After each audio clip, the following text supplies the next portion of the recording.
أنا حديثي اليوم ليس عن فضل الصلاة وقيمتها. النبي يقول لا خير في دين لا ركوع فيه.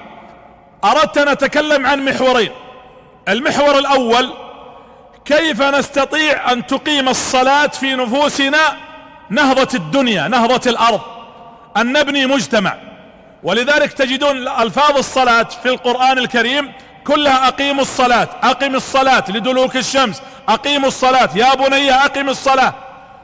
لم تأتي الأمر بالصلاة صلي إلا مرة واحدة، وكانت موجهة للنبي صلى الله عليه وسلم في بداية الإسلام: فصل لربك وانحر.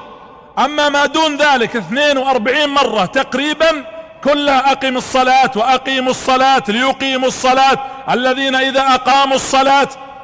الإقامة بمعنى البناء، بمعنى التشييد.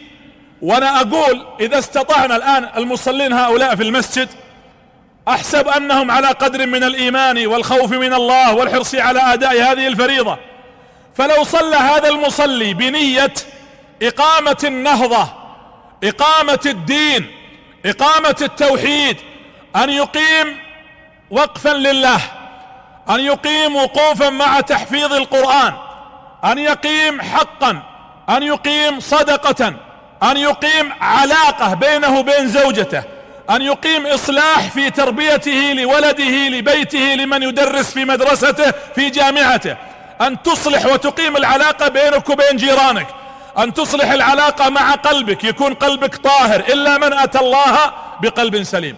أنا أقول لو صلى المسلم بهذه النية، بنية أنه يقيم الصلاة ليقيم في قلبه خيرا، المقاصد الكلية تختلف عن المقاصد التفصيلية.